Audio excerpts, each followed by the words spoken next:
लोगों की जो है ना शक्ति, आप लोगों की जो शक्ति है ना, वो सब समुद्र में समा गया है। तो क्या करना है? तो भाई जाओ अपने भाइयों के पास। कौन भाई? जाओ बलि के पास जाकर कहना, ए बलि भैया, हम लोग मिलके समुद्र मंथन करेंगे। उससे क्या होगा? समुद्र मंथन करने से अमृत निकलेगी, अमृत पान करेंगे। फिर दो भाई जितने भी झगड़ा करेंगे, लड़ाई करेंगे, मरेगा कोई नहीं। अमृत पान करेंगे ना, अमृत पान करने से तो कोई मरेगा नहीं। तुम भी जियोगे, हम भी जिएंगे, जितना भी लड़ाई हो जाए हो जाने तो, पर जिएंगे दोनों भाई। जाकर यही कहना अपने बड़े भाई से, बलि से। भगवान की आज्ञा लेकर इंद्र आदि देवता आए, बलि राजा से यही बात बोलने लगे। तो बलि ने कहा, तो ठीक है, इतना अच्छा है तो कर लेंगे, चलो। अब देवता और दानव दोनों आ गए समुद्र के तट पर मंथन करने के लिए। मंदराचल पर्वत और बासुकी नाग, मंदराचल पर्वत भी है, मंथन के लिए तैयार रखा हुआ है, और उनकी रस्सी लगाने के लिए बासुकी नाग को तैयार किया गया। अब भगवान सोच रहे हैं, यदि बासुकी नाग की जो सिर की तरफ रहेगा उसकी तो मुसीबत आएगी, अब क्या करें? तो भगवान ने कहा, देवताओं, तुम उच्च कोटि के हो, तुम उच्च खानदान के हो, उच्च परंपरा के हो, तुम्हारे पास सद्बुद्धि है, सत्संग करते हो, धर्म कर्म में रहते हो, इसीलिए जाओ, तुम सिर पर रख जाओ, सिर की तरफ तुम चली जाओ। ए दानव, हे बलि, जाओ तुम लोग पीछे की तरफ लग जाओ।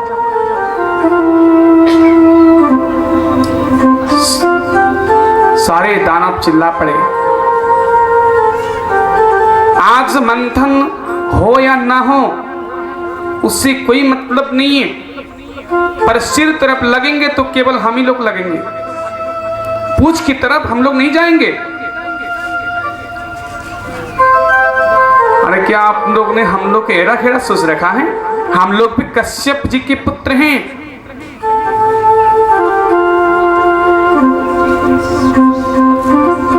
हम लोग यदि सिर की तरफ होंगे तभी ये मंथन होगा, वरना हम लोग नहीं करने वाले।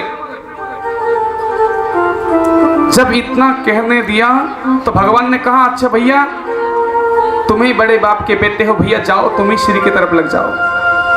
अच्छा देवताओं, जाओ तुम लोग पूछ की तरफ लग जाओ।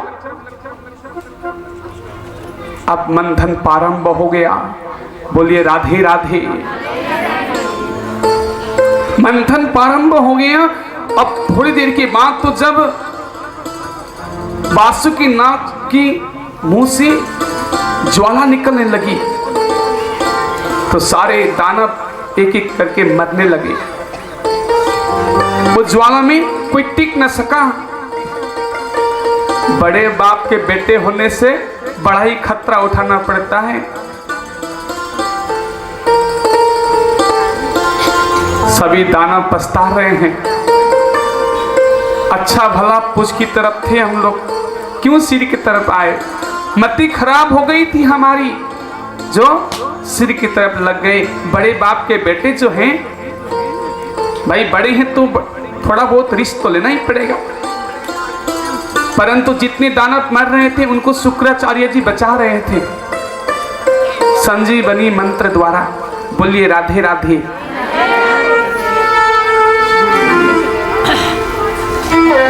अब मंथन होते होते वहां तो एकदम कालकूट विष का उत्पन्न हुआ।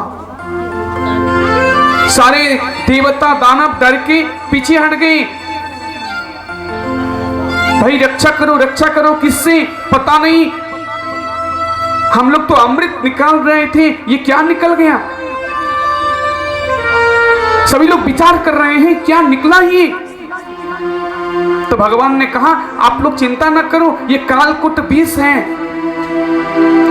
आप लोग भी डरिएगा मत।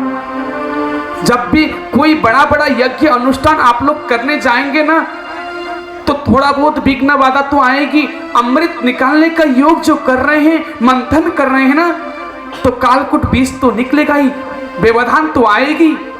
आप लोग भी बड़ा कोई कार्य करने जाएंगे तो आप लोग पे विघ्न बाधा आएगी। ये अमृत निकालने जा रहे हैं तो बाधा तो आना ही था, जो कालकूट के विष के नाम में आ गया। बोलिए राधे राधे।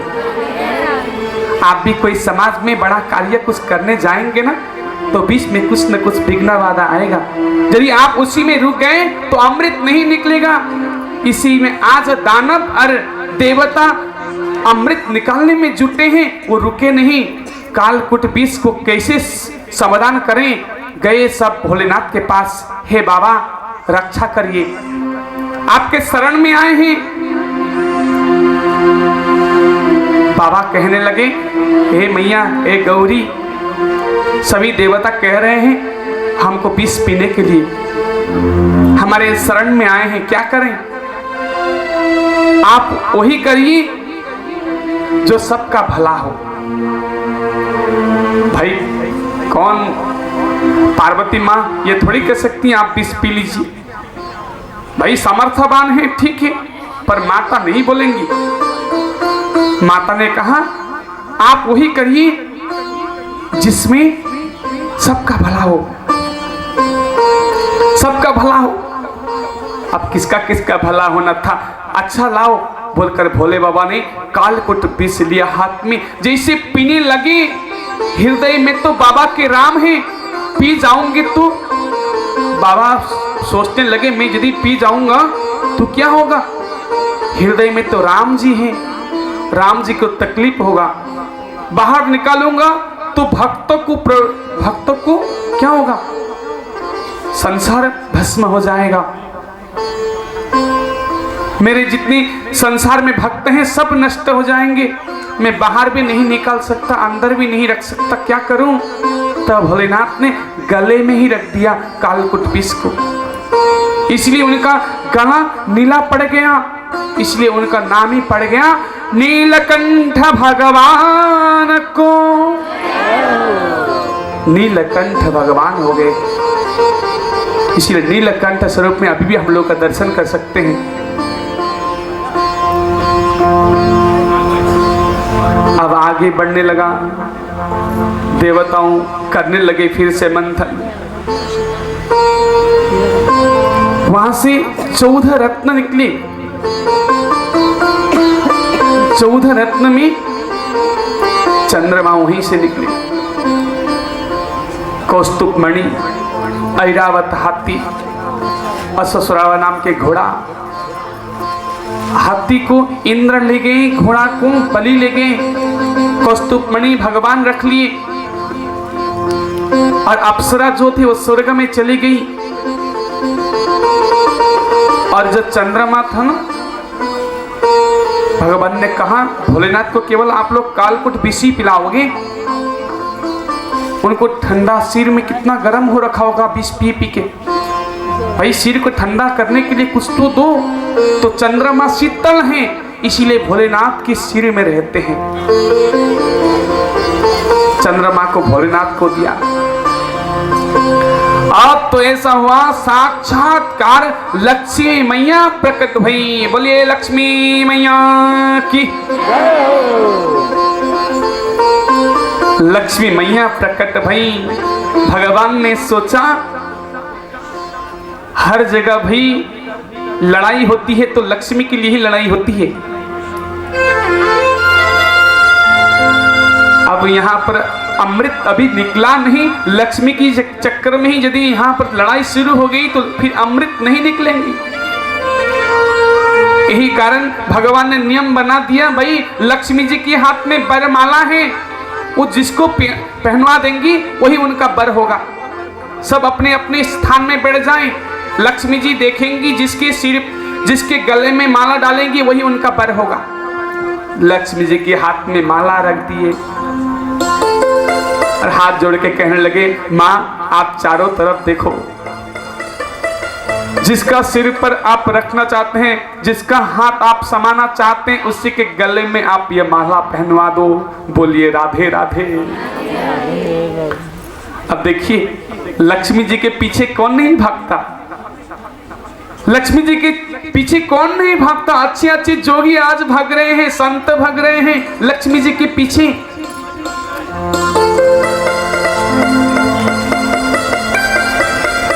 आज नारद जी भी गए थे भगवान विष्णु के पास, प्रभु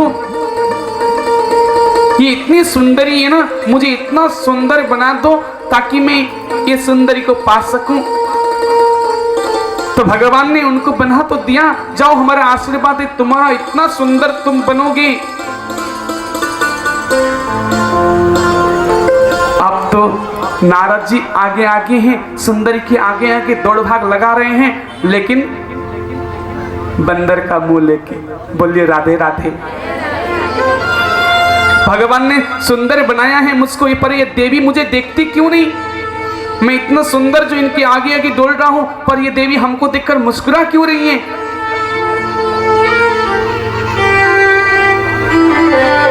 माने जितने ऋषि थे सब तरफ देखते देखते चली गई, सबका कमियां निकाल रही है। दुर्वासा ऋषि को देखा और कहने लगी, इनकी तो नाक में ही गुस्सा है, इनके साथ तो मुश्किल है रहना। आगे बढ़ी, भोलेनाथ भी बैठे थे, पर भोलेनाथ का भी कमी निकाल दी माँ ने। कहा वेशभूषा इनका ठीक नहीं है, सब कुछ ठीक है पर केवल वेशभूषा नहीं है, अच्छा नहीं है। सभी का एक एक कमियां निकालते निकालते माँ आगे चली। जब भगवान विष्णु दूर में हैं, सब लोग लक्ष्मी पाने के लिए तड़प रहे हैं, आगे बढ़ रहे हैं, पर प्रभु नारायण दूर में बैठे हैं, लक्ष्मी पाने का कोई प्रयत्न नहीं कर रहे हैं। यदि लक्ष्मी पाने की यदि हम लोग जितना भी अपेक्षा करें ना, लेकिन पा नहीं सकते। कारण यदि हम लोग लक्ष्मी पाने के प्रयत्न करेंगे तो हम लोग नहीं पा पाएंगे। क्यों? क्योंकि लक्ष्मी तो नारायण जी की है।